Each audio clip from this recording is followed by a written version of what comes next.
Look at the concrete facts of global power right now. Elon Musk sits at the top of the Global Wealth Index. J.D. Vance operates out of the Naval Observatory. The Department of Government Efficiency is restructuring the federal budget, and autonomous AI surveillance systems are actively tracking battlefields. Examine the financial and ideological ties binding these distinct power centers together, and you will find one man standing at the intersection: Peter Thiel. In the late 1980s, as an undergraduate at Stanford University, he co-founded a conservative newspaper called the Stanford Review.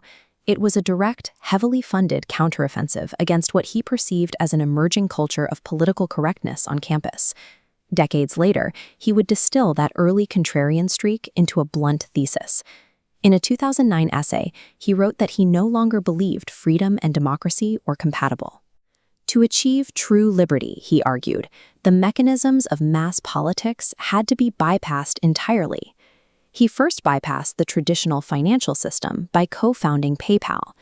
When eBay bought the company in 2002 for $1.5 billion, Thiel and his colleagues, like Elon Musk, took their immense payouts and began funding each other's new ventures. This tight-knit group became known as the PayPal Mafia. They operated on high-trust capital, backing a shared challenger culture that prioritized extreme risk and technological disruption over standard corporate playbooks. A staunch libertarian usually wants to escape government reach. Yet over the next 2 decades, this same network would position itself to heavily influence and even capture the highest levels of the American state. In his book 0 to 1, Thiel argues that competition is a game for losers. Building a highly competitive business fighting for thin margins leads to struggle and eventual failure.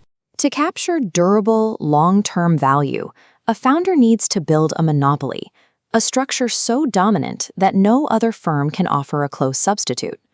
One way to establish a monopoly in the digital age is to own the underlying infrastructure. In 2014, Thiel gave a 19-year-old college student $100,000 through his Thiel Fellowship to drop out and build a decentralized network full-time. That student was Vitalik Buterin, and the network was Ethereum. If the future of finance is built on Ethereum, owning a massive stake in it is essentially collecting rent on the internet itself. But infrastructure doesn't stop at decentralized ledgers. In 2003, Thiel co-founded Palantir Technologies.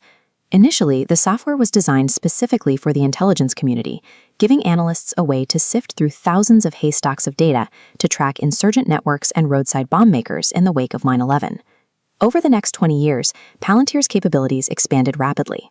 It integrated with the U.S. military, tracking global supply chains, managing battlefield logistics, and processing strike coordinates. It secured massive contracts to automate federal budgeting, welfare eligibility, and immigration enforcement. It grew into the de facto operating system for the United States government. This level of data integration alarms privacy advocates, who see the architecture of an authoritarian surveillance state. But Palantir's leadership, including CEO Alex Karp, argue the exact opposite. They maintain that outfitting the government with highly capable software is the only way to protect Western liberal democracy from hostile foreign powers. By embedding his company into the critical data functions of the defense apparatus, Thiel secured a monopoly. The state became entirely reliant on his software to function, insulating his operations from standard market competition and shielding them from public oversight. Outside of government contracting, Thiel was willing to deploy his wealth to eliminate structural obstacles. In 2007, a Silicon Valley gossip blog owned by Gawker Media published an article publicly outing him as gay. Thiel viewed the publication as a destructive force that ruined lives for sport. He waited nearly a decade to strike back. When the professional wrestler Terry Bollea, better known as Hulk Hogan, sued Gawker over a published sex tape, Thiel secretly bankrolled the entire legal team. The jury awarded Hogan $140 million, a judgment so massive it forced Gawker Media into bankruptcy and permanently closed the website. Thiel later called this one of his greatest philanthropic acts.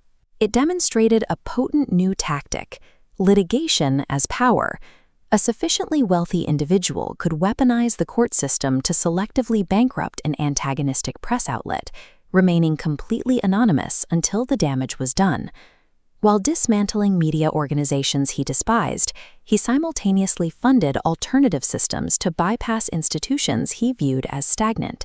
The Thiel Fellowship offered top-tier students hundreds of thousands of dollars with one explicit condition: they had to drop out of college to receive the money. Paying young innovators to abandon the university pipeline and bankrolling lawsuits against media companies serve a unified purpose. Both tactics actively erode the influence of traditional participatory institutions, clearing the board for a new model of elite technological control. With monopolies established in tech and media adversaries neutralized, Thiel turned his capital toward the ultimate lever of power, the executive branch. He cultivated a direct political vanguard. Thiel hired J.D. Vance at Mithril Capital, funded his venture firm, and injected $15 million into Vance's Senate campaign. As kingmaker, Thiel orchestrated a Mar-a-Lago meeting, securing Donald Trump's backing and transforming Vance into a national political force. The return on that investment was immediate. Members of the PayPal mafia and engineers from Palantir were brought in to execute a massive restructuring of federal agencies, granting Thiel's network direct, hands-on control over the mechanics of the state. Funding decentralized crypto protocols to sidestep central banks, building Palantir software to manage state logistics, and backing J.D. Vance to steer the White House might seem disconnected. In practice, they form a highly coordinated, top-down strategy designed to replace bureaucratic governance with contractor-led technological authority. From funding ocean seasteads and life extension biology, to outfitting the military with autonomous targeting systems, to placing a protégé a heartbeat away from the presidency, the scope of his empire is difficult to fully map, which leaves a lingering question. Is Peter Thiel simply placing highly rational bets to accelerate the future? Or has he systematically engineered a world where software, private capital, and elite networks matter far more than democratic participation?